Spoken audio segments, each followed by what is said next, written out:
Welcome to Thinking Deeper by 6-7. Glad to be here. So, imagine you are 26 years old, you drive a Jaguar, you vacation in Hawaii, and you have like $4 million in real estate. It's pretty good so far. Right, you are living the absolute peak of this secular, completely materialistic dream. But then, imagine standing in a scalding hot shower, sobbing so hard you can barely breathe. Oh, wow. Yeah, because a bank just demanded you pay back $3 million by tomorrow and you just don't have it. There's a massive pivot. Exactly. So today we are unpacking this incredibly intense collision of worlds. We're looking at the stark friction between a completely atheistic secular pursuit of cold, hard cash and a deeply religious, God-centered approach to every single dollar you make. Yeah, we're exploring his personal transformation, the sheer panic of catastrophic bankruptcy, and how the psychology of money is basically used as a Trojan horse here. A Trojan horse to explain the theology of the human soul. Exactly. It's a really emotionally charged deep dive today. It really is.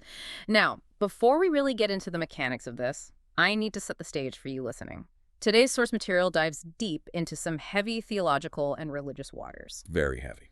And as always, we aren't here to take sides. We certainly aren't endorsing any specific theology or political viewpoint. Right, we're just analyzing the text. Exactly. We are here to completely impartially dissect the machinery of a worldview that has reshaped how millions of people view their bank accounts.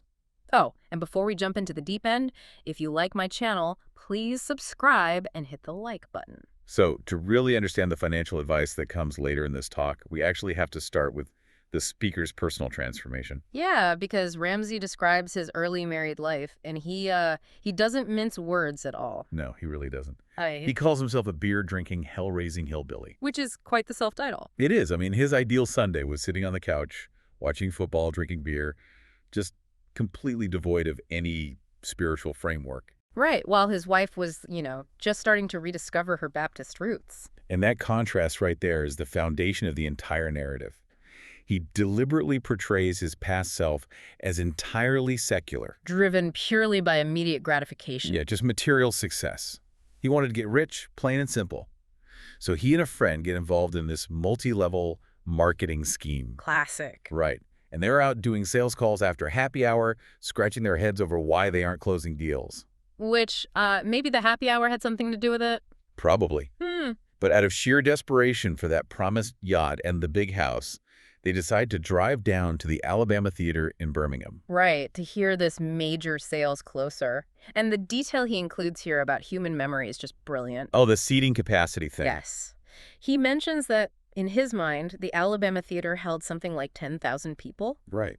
But when he actually went back years later, he realized it only holds about 800. That is wild. It perfectly highlights how massive and, reality distorting these wealth seminars feel when you're desperate for a financial breakthrough. Yeah, greed literally inflates your perception of reality. Exactly. So they go to hear this closer, expecting a magic formula, some secret secular trick to unlock endless wealth. And the closer it answers all their business questions, completely wins the crowd over, but then he drops this massive pivot. Out of nowhere. Yeah, he tells this room full of aspiring millionaires that if they want to succeed in business, they actually need to meet God. Because business is fundamentally about people. Right. He argues that a purely monetary, atheistic approach to people is just doomed to fail. And that single moment is the genesis of his entire philosophy. It really is. The closer tells him that within a Christian framework, people have inherent value. And until he understands that, his business will crumble. So this realization pushes him and his wife to find a small church. And the way he describes this church is critical to understanding what actually resonated with him. Yeah, he notes the manly pastor, right? Yes, the manly pastor who spoke with absolute, uncompromising authority. Paired with the pastor's wife. Right, who he describes as a squishy woman giving out big grandma hugs at the back door. It's such a vivid image. It really is. It was this highly specific combination of strict authority balanced by deep emotional warmth that finally led him to his religious conversion. So, think about the operating system he was running on before this. It was a purely transactional operating system. Exactly. In an entirely secular, wealth-obsessed mindset, at least as he experienced it, humans are just numbers on a spreadsheet. Right, they are a means to an end, just a tool for profit. Yeah. So let me ask you this. Does the source suggest that a purely secular or atheistic approach to business inherently lacks an understanding of human value? Or is that strictly Ramsey's personal experience with his own past? Well, he is universalizing his experience to make a broader philosophical point. Okay, how so? He positions God as the ultimate necessary missing link in understanding human value. Yeah. By using his non-religious, money-obsessed past as a foil, he makes the case that a secular worldview, left to its own devices, defaults to being fundamentally transactional. Like inherently self-centered. Exactly. Without a divine framework, the argument goes, you inevitably view people merely as stepping stones to build your own empire. So true business success requires recognizing the inherent dignity of people. Yes, which he argues is impossible to fully grasp without our relationship with the divine. Interesting. And what makes his story really unusual is the timing. The timeline is fascinating. Because most people hit rock bottom, lose everything, and then have a spiritual awakening. But he notes he actually met God on his way up financially. He was succeeding. Yeah, by age 26, he had $4 million in real estate. His net worth was well over $1 million. He was making $250,000 a year in the early 1980s. Which was a massive amount of money back then. Huge. He was driving the Jaguar. He was living the absolute peak of this materialistic dream, all while just starting to explore this new faith. But the architecture of that materialistic dream was incredibly fragile. Because of the debt. Exactly. This brings us to the financial collapse, which is basically the crucible for everything he teaches later. Right. He had $4 million in real estate, which sounds phenomenal, but he was carrying $3 million in short-term debt to finance it. Let's pause and explain the mechanics here, because a lot of people listening might hear debt and just think of, like, a standard 30-year mortgage. Oh, this is totally different. Yeah, short-term debt in commercial real estate is a totally different animal. It's essentially a demand loan. Right. You borrow a massive amount of money to buy a property, but the bank can essentially say, we need this money back in 90 days. It's terrifying. It's like borrowing your friend's car, and while you are driving 90 miles an hour down the highway, your friend suddenly looks at you and says, give me the car back right now. That is the perfect analogy. And so the bank he was working with actually got sold. The new bankers look at the books. They see this 26-year-old kid heavily leveraged with millions in debt, and they decide to call the notes. They demand the money immediately. And that lack of liquidity is what completely destroys him. Because you can't just sell $4 million in real estate overnight. Exactly. Over the next 2.5 years, the math catches up with reality, and he loses absolutely everything. He paints a highly vivid, honestly agonizing picture of this period. Yeah, his marriage is hanging by a thread. They have a brand new baby and a toddler. Right, and he is being sued so often by creditors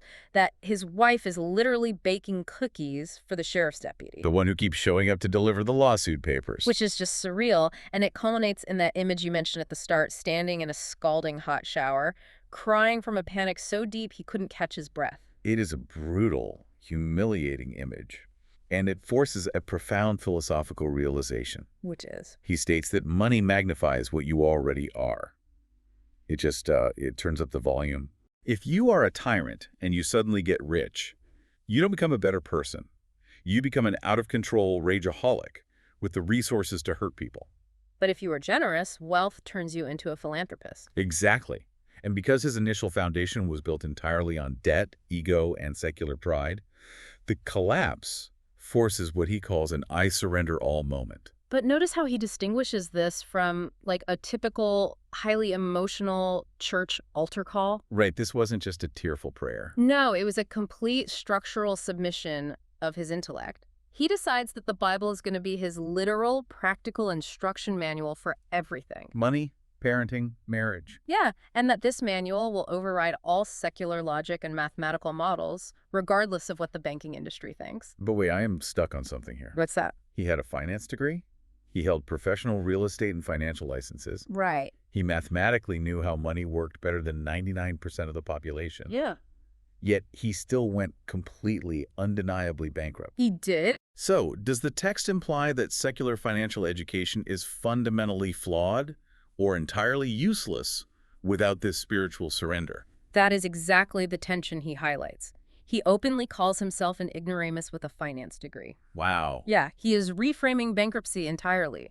He doesn't present his ruin as a mathematical miscalculation or a market downturn. Or just bad luck with bank mergers. Right. He frames it as a behavioral and fundamentally spiritual failure. Yeah. It was the result of human pride and ignoring biblical principles of stewardship. Therefore, the solution to financial ruin isn't a better spreadsheet. Or a more sophisticated secular education. Exactly. The solution is what he explicitly calls repentance. When you are behaving contrary to a divine framework, you have to completely change your behavior to align with it. Because math alone won't save you if your spirit is arrogant. Spot on. Yeah. Which transitions us from the theology directly into the methodology. Right. Having established this strict religious foundation, he introduces the 5 biblical principles of money. Let's walk through those. The first one is having a written plan or a budget. He brings in quotes from motivational figures like John Maxwell and Zig Ziglar, but he roots the concept deeply in the biblical idea of sowing and reaping. If you plant corn, you get corn. Exactly. You plant nothing and just wait on the government to save you, you get mud. And the underlying mechanism of the budget isn't just about tracking pennies, is it? No, it is about absolute intentionality. He uses a sports analogy, arguing that a team doesn't accidentally win the Super Bowl just by getting off the bus and wandering onto the field. You have to control the controllables. Right. A budget is the mechanism of taking dominion over the resources you've been given, rather than letting the world dictate where your money goes. But, a budget is useless if you are trapped. Which brings us to principle number 2, probably most famous one. Get out of debt. Yes. He quotes the proverb, "The borrower is slave to the lender." And he completely rejects the modern secular reliance on credit cards. He actually uses linguistic framing to break the psychological hold these companies have. Like what? He renames American Express to American Distress. Oh, wow. And the Discover card to Discover Bondage. That linguistic shift is such a powerful behavioral economics tool. By attaching the word bondage to a piece of plastic, you rewire your brain's association. You move it from purchasing power to enslavement. Right? He shares this crazy story about a caller to his radio show who had a $763 monthly truck payment. But was living in a double-wide trailer that only cost $550 a month. Make it make sense. You can't. He tells the caller bluntly that the truck owns him, that the situation is absurd, and he has to sell the vehicle to physically and spiritually break free. I look at debt in this context like a financial straitjacket. That's a good way to put it. When an emergency hits, you literally don't have the mobility to react because your arms are pinned tight to your sides by massive truck payments, student loans, and credit card minimums. You can't maneuver at all. Exactly. But if we dig into the worldview here, paying off debt isn't just presented as a math equation to build wealth, is it? It operates more like a moral imperative against serving a secular master. That is the crucial distinction here. While the math certainly accelerates wealth, the framework equates debt to literal spiritual slavery. Wow. When he reflects on losing his real estate empire because he let bankers have control over his life, he points out that letting someone else control your life makes them your master. And in this religious worldview, you cannot fully serve God if you are entirely beholden to Visa, MasterCard, or a mortgage company. Your allegiance is divided. So aggressively paying off debt is elevated from a mere financial life hack into an act of religious obedience. Yes, it is an act of rebellion against a secular, consumer-driven culture. That makes total sense. So once you break out of that straitjacket, you have a new problem. How do you keep from putting it back on? Right. That logically leads to principle number 3, foster high-quality relationships. He quotes the scripture, "Evil company corrupts good habits." And notes that you become the average of your 10 closest friends. If you hang out with people who finance everything and live beyond their means, you will too. But if you surround yourself with generous, debt-free people, that becomes your new normal. And once you have the right peer group reinforcing your habits, you build a fortress, which is principle 4, save and invest. Specifically, building a 3 to 6 month emergency fund. Yeah, he uses the year 2020 as the ultimate rainy day visual aid. Oh, for sure. Think about the psychological chasm between facing a global pandemic or a job loss with $20,000 in cash and 0 payments. Right. Versus facing that exact same crisis with $20,000 in credit card debt and 0 savings. One scenario is peace, and the other is absolute terror. Exactly. He categorizes spending every single dollar you make not just as a mathematical error, but biblically speaking, as being a fool. Which sets the stage for the final and definitely the most striking principle. The goal of all this saving and budgeting isn't hoarding wealth like a dragon on a pile of gold. No, it's Principle 5. Outrageous generosity. There is a specific narrative he uses that is just incredibly vivid. The Waffle House story. Yes. He challenges the audience to go to a Waffle House on Thanksgiving morning. You pull up, you leave your kids in the car with the engine running so they can watch through the diner window. Right. You go in, order a simple cup of coffee, and when you pay, you leave a tip of $300 or $400 bills. You slide those bills under the coffee cup, and you walk out. And the mechanics of this act are brilliant. Because it's not just about the waitress. No, the stated purpose is for your kids to watch from the car and see God work. Wow.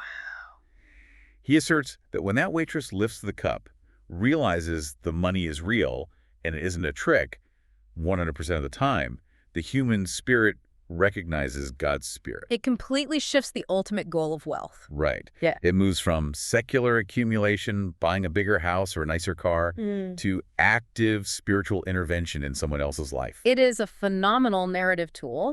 But right after this story, the entire deep dive takes a massive sudden pivot. It does. The financial seminar effectively ends. Yeah. Ramsey hands the microphone over to the pastor of the church, Pastor Craig.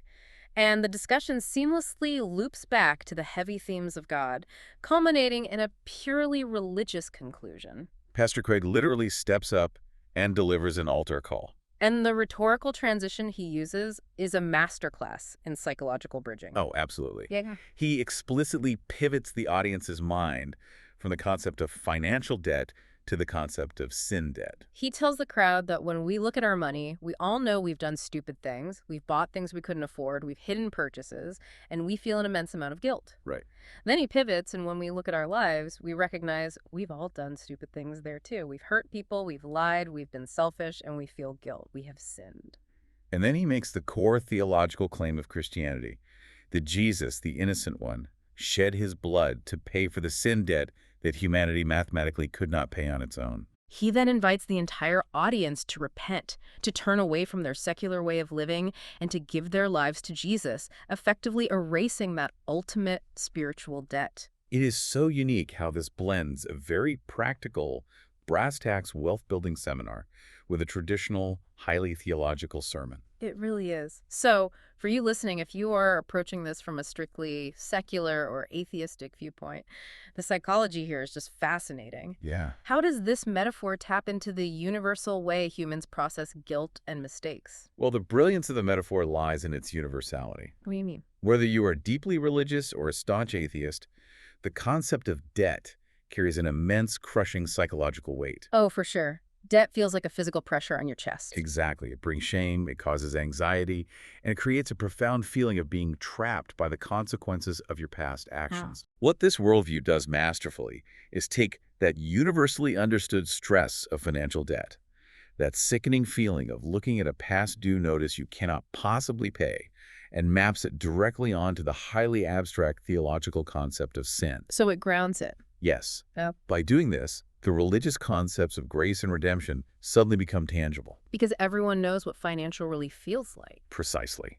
If you know the sheer physiological relief of finally paying off a massive, suffocating credit card bill, the speaker is asking you to imagine that exact same relief, but applied to your entire existential moral life. Wow. It uses a universal psychological pain point to offer a highly specific theological cure. That perfectly explains the mechanics of why this message scales so massively.